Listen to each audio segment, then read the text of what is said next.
नमस्ते नमस्कार मेरे प्यारे दोस्तों, कैसे हो आप लोग। टाइम पास के ट्यूटोरियल में आप लोग का स्वागत है। मैं आशा करता हूं कि आप लोग अच्छे होंगे और अपनी तैयारी में लगे होंगे। तो चलिए आज हम देखेंगे बीपीएससी टीचर्स 4.0 का प्रैक्टिस नंबर 5। इससे पहले मैंने इसका प्रैक्टिस सेट 1 से लेके प्रैक्टिस सेट 4 तक के सबसे सिलेक्टेड सबसे महत्वपूर्ण हिंदी साहित्य और हिंदी व्याकरण के क्वेश्चंस को पढ़ा चुका हूँ। और आज देखेंगे इसका हम पार्ट नंबर 5। इसमें हम देखेंगे top 30 most important most VI Hindi साहित्य के क्वेश्चंस और हिंदी व्याकरण के क्वेश्चंस, यानी कि हम इसमें टॉप 30 क्वेश्चंस को देखने वाले हैं, जिसमें से 1 से लेके 15 तक आपको हिंदी व्याकरण का क्वेश्चन मिलेगा और 16 से लेके 30 तक आपको हिंदी साहित्य का क्वेश्चन मिलेगा।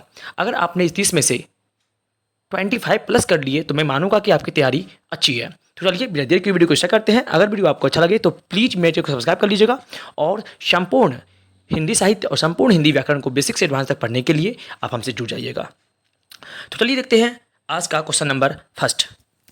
आज का पहला क्वेश्चन है, एक तो करेला आप तीजा दूजा नीम चढ़ा का अर्थ है।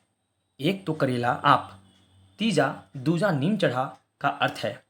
ए में बूढ़े और बूढ़े से संग होना, बी में बूढ़े का अच्छे से संगति होना, सी में बूढ़े व्यक्ति की बुरी संगान। तो लिखते हैं क्वेश्चन नंबर फर्स्ट। एक तो करेला आप तीजा दूजा नीम चढ़ा का अर्थ क्या है। एक तो करेला आप तीजा दूजा नीम चढ़ा का अर्थ क्या होगा। ऑप्शन 1 में बूढ़े का और बुरी से संग होना, बी में बूढ़े का अच्छे से संगति होना, सी में बुरे व्यक्ति की बुरी संतान और डी में एक बुरा तो दूसरा उससे भी बुरा। तो बताइए क्या होगा इसका राइट आंसर। तो एक आंसर क्या होगा, इसका राइट आंसर होगा ऑप्शन नंबर ए, बुरे का और बुरे से संग होना। ठीक है, यानी एक तो करेला आप तीजा नूंजा नीम चढ़ा। चलिए इसका मुहावरे का ये अर्थ हो जाएगा। अब सेकंड नंबर क्वेश्चन, झंकृत का विलोम शब्द क्या होगा। झंकृत का विलोम शब्द क्या होगा। एक में गुंज, बी में हलचल, सी में निस्तंभ और डी में कंपन। तो बताइए झंकृत का विलोम शब्द क्या होगा। तो इसका राइट आंसर होगा ऑप्शन नंबर सी, यानी कि निस्तंभ। क्या है, निस्तंभ। चलिए सी नंबर क्या हो जाएगा, इसका राइट आंसर होगा। अब बढ़ते हैं आगे, देखते हैं और इंपोर्टेंट महत्वपूर्ण क्वेश्चन को। क्वेश्चन रखते हैं थर्ड नंबर। क्या बोला गया, देखिए यहाँ से, प्रभाकीट किसका पर्यायवाची शब्द है। प्रभाकीट किसका पर्यायवाची शब्द है। एक में पतंग, बी में जुगनू, सी में माचर और डी में तारा। तो बताइए क्या होगा इसका आंसर। तो 3 का आंसर होगा ऑप्शन नंबर बी, यानी कि जुगनू। ठीक है, प्रभाकीट का मतलब क्या होता है, ये होता है जुगनू। चलिए देखते क्वेश्चन नंबर 4।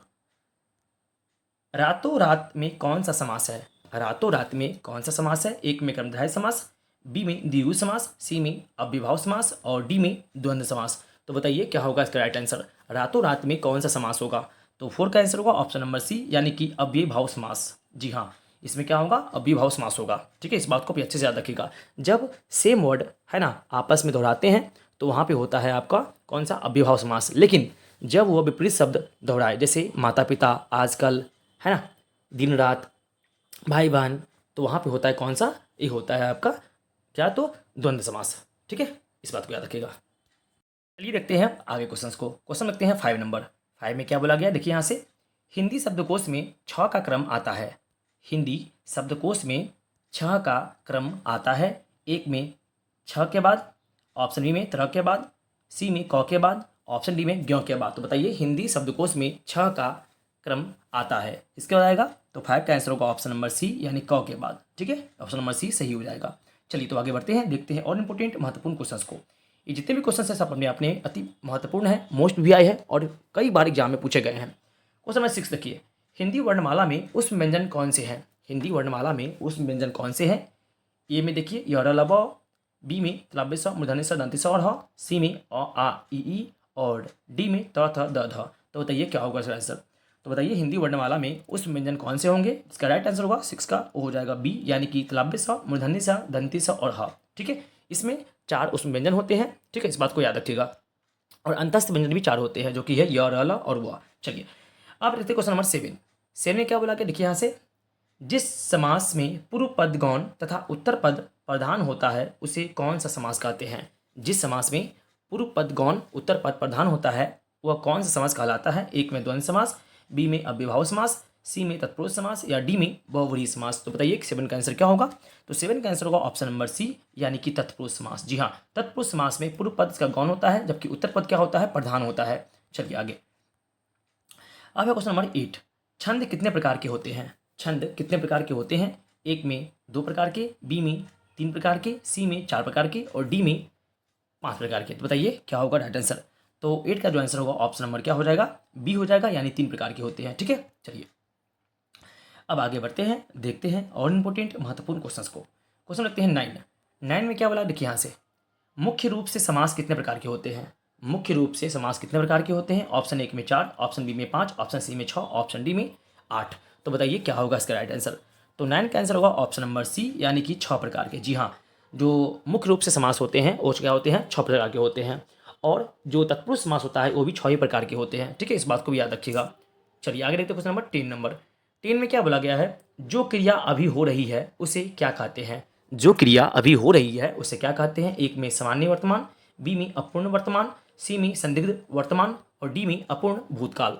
तो बताइए क्या होगा। जो क्रिया अभी हो रही है उसके लिए उसे हम क्या कहते हैं। चलिए कौन सा हो जाएगा वो आंसर।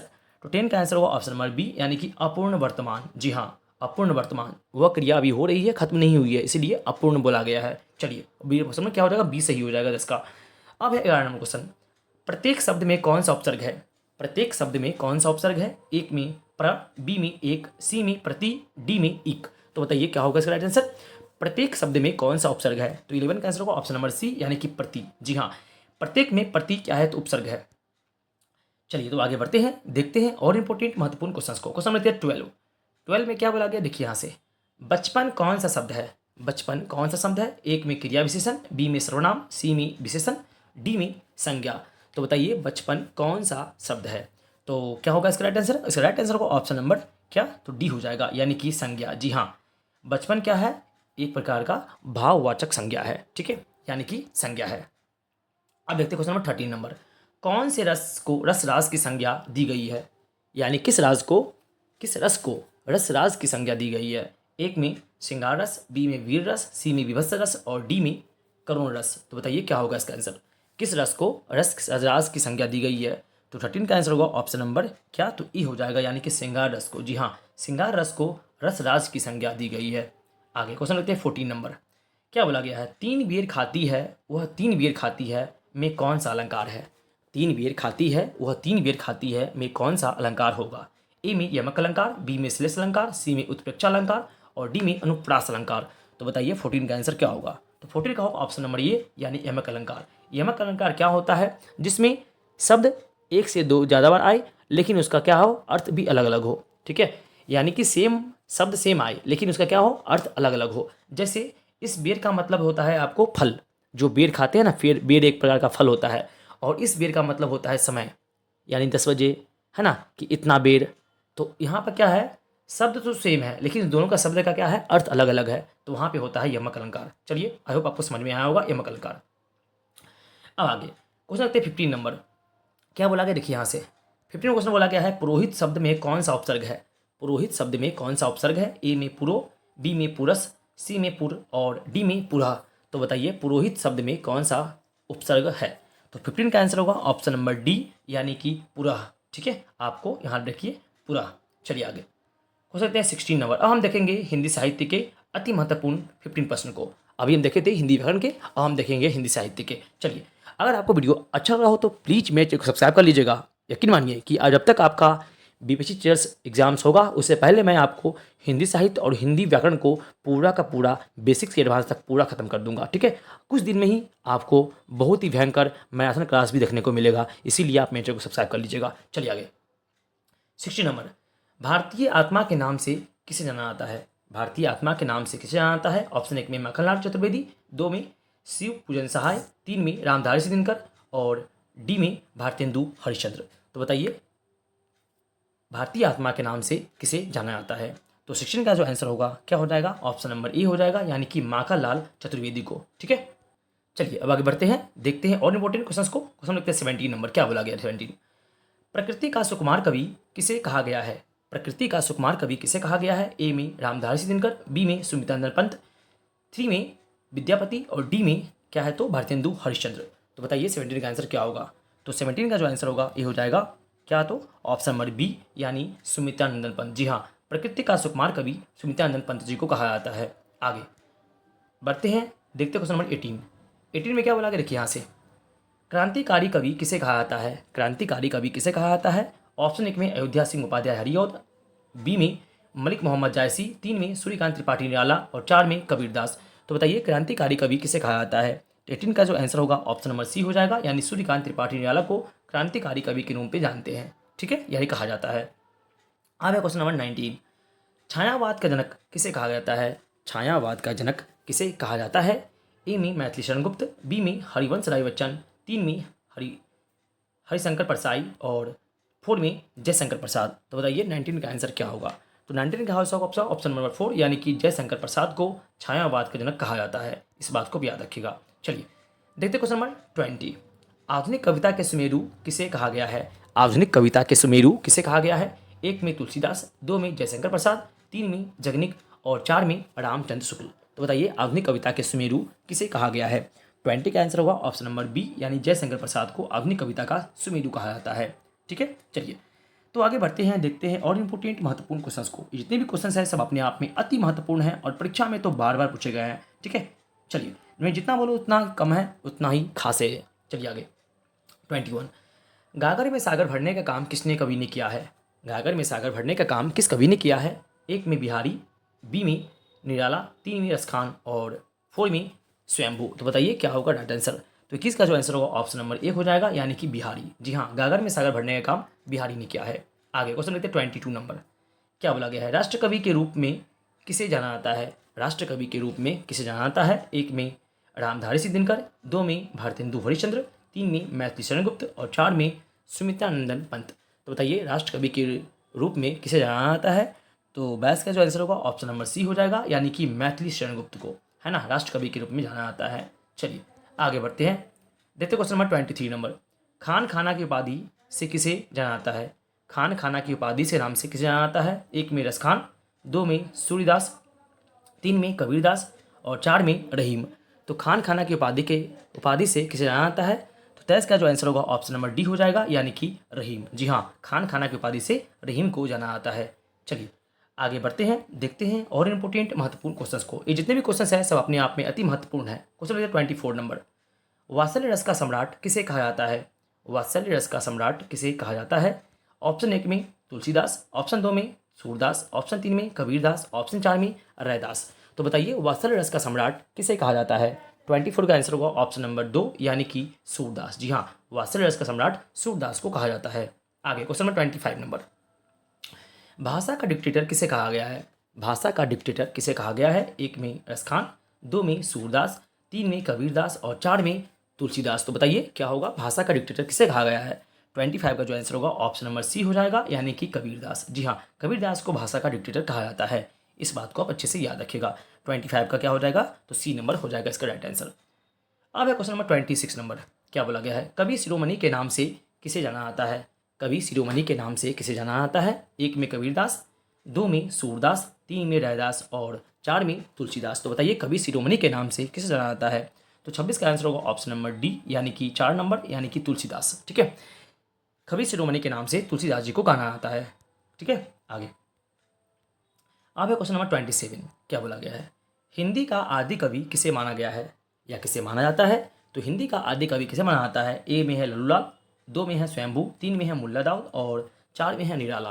तो 27 का आंसर क्या होगा, इसका राइट आंसर होगा ऑप्शन नंबर बी, यानी कि स्वयंभू। जी हाँ, हिंदी का आदि कवि ये स्वयंभू को कहा जाता है। किसको, तो स्वयंभू को। अब आगे 28 नंबर, आधुनिक युग के चरण किसे कहा जाता है। आधुनिक युग के चरण किसे कहा जाता है। 1 में मीराबाई, 2 में सुमित्रानंदन पंत, 3 में रामधारी सिंह दिनकर और 4 में मैथिली शरण गुप्त। तो बताइए आधुनिक युग के चरण किसे कहा जाता है। 28 का आंसर क्या होगा, ऑप्शन नंबर 3 यानी कि रामधारी सिंह दिनकर को आधुनिक युग के चरण के नाम से जानते हैं। ठीक है, 28 का क्या होगा, सी नंबर हो जाएगा। अब आगे बढ़ते हैं, देखते हैं क्वेश्चन नंबर नेक्स्ट, जो कि है 29 नंबर क्वेश्चन। क्या बोला गया है 29 में, आधुनिक युग की मीरा किसे कहा जाता है। आधुनिक युग की मीरा किसे कहा जाता है। 1 में मीराबाई, 2 में महादेवी वर्मा, 3 में सुभद्रा कुमारी चौहान और 4 में आशापूर्णा देवी। तो बताइए आधुनिक युग की मीरा किसे कहा जाता है। तो 29 का आंसर क्या होगा, इसका राइट होगा ऑप्शन नंबर बी यानी कि महादेवी वर्मा। जी हाँ, महादेवी वर्मा को आधुनिक युग की मीरा के नाम से जानते हैं। अब आगे क्वेश्चन नंबर 30 और इस वीडियो का लास्ट क्वेश्चन। हिंदी का प्रथम एकांकी कौन सा है। हिंदी का प्रथम एकांकी कौन सा है। 1 में प्रिय प्रवास, 2 में रानी केतकी की कहानी, 3 में चंदायन और 4 में एक घूंट। तो बताइए हिंदी का प्रथम एकांकी कौन सा है। तो 30 का जो आंसर होगा ऑप्शन नंबर क्या हो जाएगा, डी हो जाएगा यानी कि एक घूंट। जी हाँ, हिंदी का प्रथम एकांकी क्या है, तो एक घूंट है। तो चलिए यहाँ पे आपके top 30 most important most VI question समाप्त होते हैं।